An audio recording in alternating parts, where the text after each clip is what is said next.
एक ऐसी कौम थी जिसे अल्लाह ने धरती का बेहतरीन हिस्सा दिया था, जहां ठंडी और नरम हवाएं चलती थीं, जमीन उपजाऊ थी, नदियां बहती थीं और उन्हें रास्ता दिखाने के लिए एक नबी भेजे गए, हजरत नूह अलैहिस्सलाम।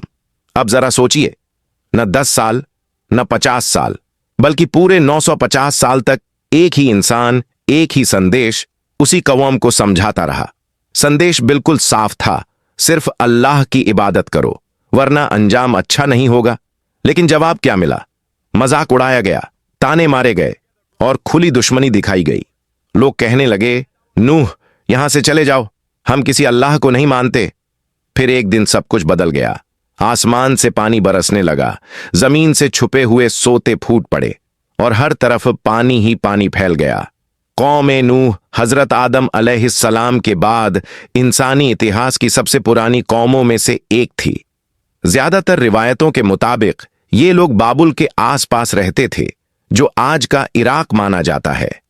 उनकी जमीनें हरियाली से भरी थीं, फसलें बहुत होती थीं और लोग जिस्मानी तौर पर मजबूत और लंबे कद के थे।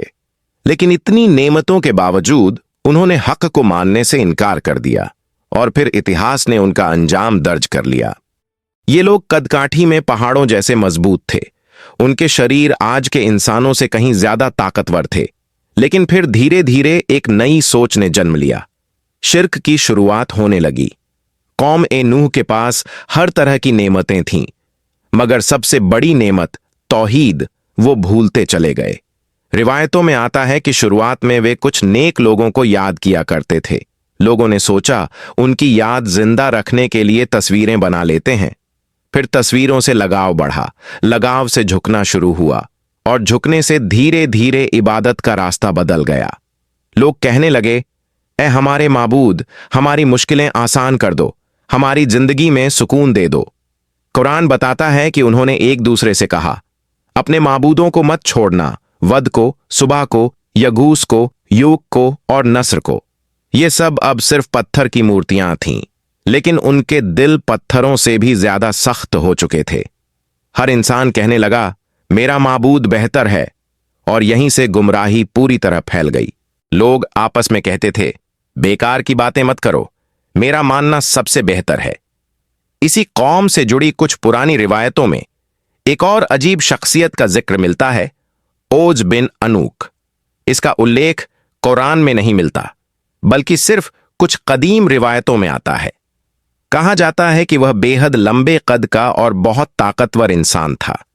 इतना ताकतवर कि लोग कहते थे उसके कदमों से जमीन तक हिल जाती थी। उसके किस्से लोगों में मशहूर थे। धीरे धीरे वह कौम के घमंड और अहंकार की निशानी बन गया। असल में यह रिवायत एक सबक देती है। जब कोई कौम घमंड में डूब जाती है तो उनके अंदर ऐसी ही सोच पैदा होने लगती है। इसी अंधेरे माहौल में अल्लाह ने अपनी रहमत की रोशनी भेजी, हजरत नूह अलैहिस्सलाम। कुरान बताता है कि अल्लाह ने नूह को उनकी कौम की तरफ भेजा और वे पूरे 950 साल अपनी कौम के बीच रहे। नूह अलैहिस्सलाम साफ शब्दों में कहते थे, मैं तुम्हारे लिए अल्लाह की तरफ से खुला और साफ चेतावनी देने वाला हूं। नूह अलैहिस्सलाम का संदेश लोगों तक बिल्कुल साफ और खुलकर पहुंच चुका था, लेकिन फिर भी लोग कानों में उंगलियां डाल लेते, अपने आप को ढक लेते और सख्त लहजे में कहते, हम तुम्हारी बात नहीं सुनेंगे। जब नूह अलैहिस्सलाम बोलते तो कुछ चेहरों पर थोड़ी नरमी दिखाई देती, लेकिन तभी कौम के सरदार आगे बढ़ते, उनका हाथ पकड़ लेते और कहते, इसे छोड़ दो, ये तो बस एक आम आदमी है, गरीब और कमजोर। अगर अल्लाह को कोई पैगाम भेजना होता तो किसी अमीर और ताकतवर के जरिए भेजता। जरा सोचिए, न 1-2 साल, बल्कि पूरे 950 साल, दिन में भी, रात में भी, छुपकर भी, खुलेआम भी, नरमी से भी और सख्ती से भी। नूह अलैहिस्सलाम समझाते रहे, अल्लाह की तरफ लौट आओ, तौबा करो, वह तुम पर बारिशें बरसाएगा, तुम्हें माल देगा, औलाद देगा, बाग बगीचे देगा और तुम्हारी ताकत को और बढ़ा देगा। लेकिन जवाब फिर वही मिला, मजाक, ताने और दुश्मनी। आखिरकार वह समय आ गया जब साफ हो गया कि यह कौम अब बदलने वाली नहीं है। तब हजरत नूह अलैहिस्सलाम ने दिल से एक दुआ की, ऐसी दुआ जो आज भी इंसान को सोचने पर मजबूर कर देती है। उन्होंने कहा, ऐ मेरे रब, धरती पर ऐसी सोच को बाकी न रहने दे जो तेरे बंदों को भटकाती है। ये लोग दूसरों को भी गलत राह पर ले जा रहे हैं और आगे भी वही रास्ता बढ़ा रहे हैं।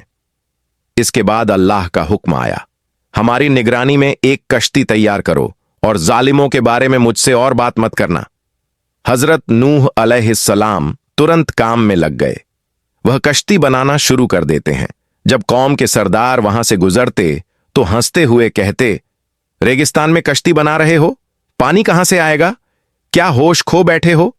लेकिन उन्हें यह अंदाजा नहीं था कि कश्ती की हर कील और हर लकड़ी एक बड़े फैसले की शुरुआत थी। कुछ रिवायतों में आता है कि जब हजरत नूह अलैहिस्सलाम कश्ती बना रहे थे तो ओज बिन अनूक का जिक्र भी लोगों के बीच होने लगा।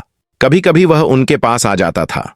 अपने लंबे कद की वजह से ऐसे कामों में मदद कर देता जो आम लोग नहीं कर पाते थे। लेकिन यह बात याद रखना जरूरी है, यह सब सिर्फ कुछ पुरानी रिवायतों में मिलता है। कुरान में इसका कोई जिक्र नहीं है। रिवायतों में यह भी बताया गया है कि कश्ती 3 मंजिलों में बनी थी।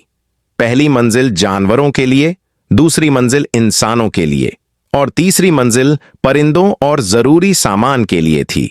कुरान में एक बहुत अहम निशानी का जिक्र आता है। जब तंदूर से पानी उबलने लगे तो हर जानवर की नर और मादा की एक एक जोड़ी कश्ती में चढ़ा ली जाए। इसका मतलब यह था कि जानवरों को ढूंढ कर लाने की जरूरत नहीं थी। अल्लाह के हुक्म से सब खुद ब खुद आने वाले थे। आखिरकार वह दिन भी आ गया जिसका इंतजार किया जा रहा था। आसमान काले बादलों से भर गया। गर्म हवा अचानक ठंडी और तेज हो गई। लेकिन फिर भी कौम के सरदार और बुजुर्ग हंसते हुए कहते रहे, देखो, अब तो नूह के तंदूर से भी पानी निकलने लगेगा। क्या हुआ? कुरान बताता है कि जैसे ही तंदूर उबलने लगा, वही पुराना चूल्हा जिस पर रोज रोटियां पकती थीं, उसी में अचानक पानी उफनने लगा। अगले ही पल सरदारों की हंसी रुक गई। हजरत नूह अलैहिस्सलाम समझ गए कि अब फैसले का समय आ चुका है। वे ईमान लाने वालों को साथ लेकर कश्ती में सवार हो गए। फिर अल्लाह का हुक्म आया, आसमान के रास्ते खोल दिए जाइए। जमीन के सोते फूट पड़े, पानी ऊपर से भी बरसा और नीचे से भी निकलने लगा और दोनों मिलकर उस फैसले को पूरा करने लगे जो पहले ही तय हो चुका था। हजरत नूह अलैहिस्सलाम आखिरी बार अपनी कौम की तरफ देखते हैं। उनकी पत्नी दूर अपने घर के दरवाजे पर खड़ी थी। नूह अलैहिस्सलाम पुकारते हैं, आ जाओ, अल्लाह की पनाह में आ जाओ। लेकिन उसने मुंह फेर लिया। वह उन लोगों के साथ रह गई जो सच्चाई को मानने को तैयार नहीं थे। हजरत नूह अलैहिस्सलाम के तीनों बेटे साम, हाम और याफित उनके साथ खड़े थे। उनकी बेटियां भी अपने अपने शौहरों के साथ कश्ती में सवार हो चुकी थीं। औरतें घबराकर चिल्ला रही थीं, सबको साथ ले लो, ये सब क्या हो रहा है? लोग जान बचाने के लिए दौड़ने लगे, लेकिन पानी हर तरफ से तेजी से बढ़ता चला आ रहा था।